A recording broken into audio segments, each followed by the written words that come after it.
Tomoki Sakurai is a normal boy who wants to live a peaceful and quiet life. He is friends with his next-door neighbor Sahara, school classmate and scientist Aishiro who insists on discovering a dream world, and his sadistic student council president Mikako. One day, he witnesses a female humanoid fall from the sky named Ikaros who declares that she will be his servant. And although this brings him some benefits, the presence of other angelic humanoids, called angeloids, also starts to complicate his life. Tomoki Sakurai has another dream where a mysterious angel warns him about another angeloid. After telling his friends, Nymph uses a program called the Dive Game to let them go back to their dreams. They end up in Aishiro's dream world, full of dinosaurs and rolling rocks. Likako Satsukitane's dream is like a war zone. Sohara Mitsuki feels really embarrassed because her dream is filled with awkward situations with Tomoki. Nymph fixes things so they can enter Tomoki's dream, but instead of the angel on a grassy hill, they find themselves in a strange world with a tall stone column covered in weird writing, and a sleeping evergreen tree, leaving them puzzled. Aishiro goes to the cherry blossom meadow, and remembers when Ikaros came, thinking the big stone column might be connected to others like it. He sees a new angeloid arriving, looking for Tomoki with bad intentions. Feeling increasingly bothered and intrigued by the angeloid's feminine charms, Tomoki heads to the mountains to train at a Zen monastery. Aishiro warns Sahara, Ikaros, and Nymph about the new threat to Tomoki, but the two angeloids are worried about the Delta-class angeloid Estria, who lacks computational skills. This proves true as Estria immediately messes up her attacks. Later, while Tomoki is burying his naughty magazines, the angeloids interrupt him with various schemes. Nymph, annoyed by his lustfulness, uses a device to make herself appear older. Ikaros burns his magazines, and Estria transforms into one of his magazines. Then, Estria serves Tomoki his meal but forgets to poison it. In the ensuing brawl, Tomoki, recalling his grandfather Tomozo's risque advice, subjects Estria to his weird version of the 6 domains. When Tomoki returns, Ikaros surprises him by restoring his dirty magazines, which then parade around joyfully. Meanwhile, Estria stumbles into Aishiro's campsite. As she reboots, she inadvertently spills her mission in front of Aishiro. After accidentally spilling some secret info, Estria attacks Aishiro but gets caught easily. Likako offers to help train her to face off against Tomoki. The crew joins in another festival at the Satsukitane Shrine, but this time it's all about pro wrestling. With a big prize of 10 million yen up for grabs, Tomoki steps into the ring as masked Dupants, much to the guys' cheers and the girls' jeers. Using some naughty wrestling moves and finishing blows, Dupants breezes through the tournament and faces off against the angeloids in a tag team showdown. In the final match, Dupants goes up against Mikako in an electrified steel cage match. Dupants seems to be winning until another masked wrestler, hinted to be Sohara, jumps in and delivers a huge backbreaker on Dupants. He tries to get up, but it's announced that he's already out for the count. Likako gives the prize to Tomoki, but he still has to fight for the world title against Judas, who was the shooting range guy from last year. The credits roll with clips of other matches featuring the townsfolk and teachers from earlier rounds. As winter arrives in the city, Estria still hasn't finished her mission of getting rid of Tomoki. Likako ropes her into another one of her cruel plans, a snowball fight between the girls and boys at school.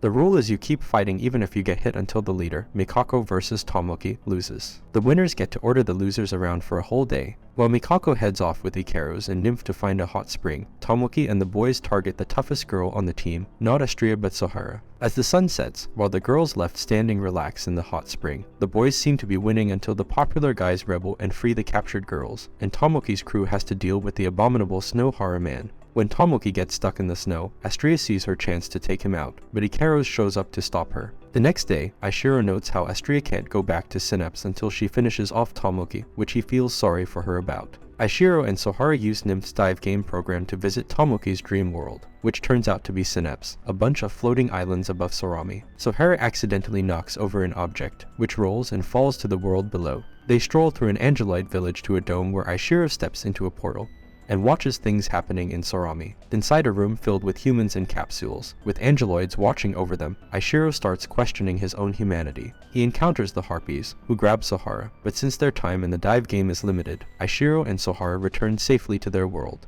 At night, Tomoki takes the strange object and builds it into a robot bike that transforms into panties. He uses it for his naughty deeds and treats it like a buddy until Sohara finds and destroys it. Estria joins Tomoki's class, but needs extra lessons because she doesn't understand much. After Mikako tells Tomoki he's the least liked boy in school, she hosts a game show to settle things. Aishiro hosts and Ikaros asks the questions, but only Nymph does well. The rest suffer punishments like getting teased or being covered in trash. But when the questions turn to naughty schoolgirl stuff like Sohara's size or panty colors, Tomoki catches up to Nymph. The last question, about whether it's okay to peek into the other locker room, makes Tomoki struggle between the right answer and being macho. Later, Astria challenges Tomoki to a pretend rematch, but ends up getting along with him through the games and feels included at their barbecue. Meanwhile, Daedalus, the angel from Tomoki's dreams, watches over her angeloid daughters until she's attacked by the Harpies and the Master of Synapse, who says he's sending out his new angeloids. Tomoki dreams of Daedalus warning him about another angeloid, who then interrupts and attacks Ikaros. While Ikaros goes grocery shopping, Astria and Nymph, who are broke, raid her watermelon patch. When Ikaros returns, they try to fix the patch but accidentally turn the melons into monstrous Venus flytrap-like creatures. After Astria mocks Nymph for not having wings, Nymph wonders how useless she is without a master. Daishiro asks her to set up the dive game portal for quick visits to Synapse, but during one trip, Tomoki pulls Nymph away for a date, leaving Aishiro almost attacked by the Harpies until Daedalus saves him. Seeing Tomoki and Nymph together, Ikaros feels strange in her chest. Tomoki tells Nymph he wants to be her master, but just before she starts the imprinting process, Tomoki orders her to self-destruct. Nymph realizes it's not Tomoki, but the second-generation Angeloid, Chaos, who chokes her while questioning the meaning of love. Chaos makes Nymph see lots of fake images where Tomoki is always hurting her. While flying, Ikaros spots Tomoki with Sohara, and goes to look for Nymph. She comes to help Nymph fight Chaos. Daedalus tells Aishiro she made the first Angeloids, not Chaos. One of the fake images tricks Ikaros into thinking she should attack Nymph, but instead she throws her away from harm. Nymph finds Astria and asks her to help Ikaros, but the Master tells Astria to get rid of Nymph. Just as she's about to do it, Tomoki stops her and asks if she'll follow orders or make her own choices. When the Master tells her to attack Ikaros instead, she goes there but breaks free and fights Chaos. Even though Chaos is winning, Ikaros fights her alone and eventually throws her into the sea, asking her what love is. Astria then helps Ikaros, and they both wonder what love really means. For this year's festival at the Satsuketane Shrine, Mikako organizes a fishing game with yo-yos. All the girls are in a pool, tied up, and the guys, also tied up, have to pull them out of the water. The winner is the one who catches the biggest fish with their yo-yos. Tomoki becomes Tomoko for the game and teams up with Aishiro, while Mikako pairs up with Judas. Tomoko manages to grab some girls until Aishiro tempts Astria with snacks, but Mikako steals the catch. Then Aishiro mentions the legendary fish, one that keeps growing.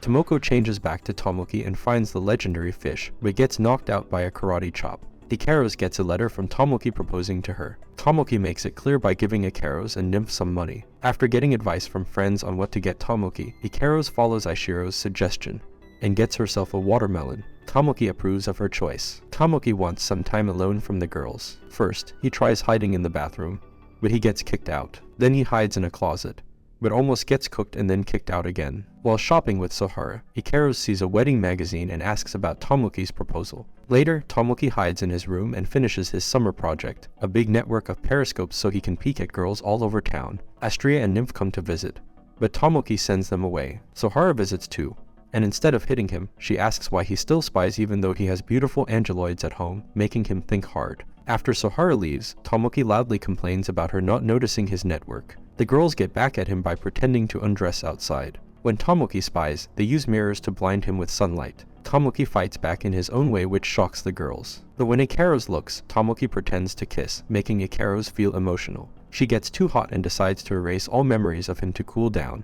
Meanwhile, Chaos, thinking love means hurting animals, comes out of the sea. With Ikaros feeling sick, Tomoki and Sohara head to school where Aishiro and Mikako see a typhoon on the way. Later, Astria checks out a twister, but gets attacked by Chaos, while Ikaros struggles with losing her memories. Tomoki uses the dive game portal to meet Daedalus, who gives him a special lock. Nymph and Ikaros join Astria against Chaos, who easily beats them despite their teamwork. Tomoki comes back and tells the Angeloids to stick around, and that he'll be the master for Nymph and Astria. They break free and feel better because of his love. Nymph grows new wings and boosts Ikaros and Astria's powers. After Ikaros attacks, Astria makes one big move and knocks Chaos down. Even though Chaos begs to be loved, Tomoki shows up and pets her head, and Chaos starts feeling real love. Then Tomoki puts Daedalus's lock on Chaos's collar chain. Tomoki and Aishiro take Chaos back to Daedalus. Things go back to normal, with Nymph helping Ikaros remember everything, and later Tomoko teaches Ikaros how to behave in the bathroom. But Tomoki still has one naughty plan,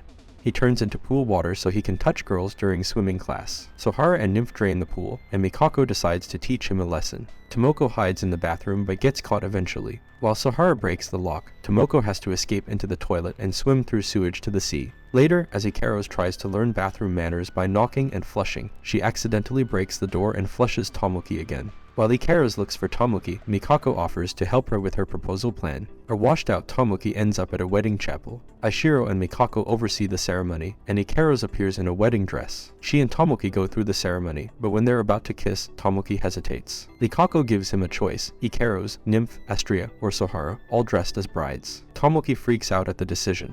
But before anything happens, Chaos shows up, hugs Tomoki, and becomes the newest Angeloid. And this is all for this video. Make sure to subscribe if you enjoyed it, and I will see you in the next one.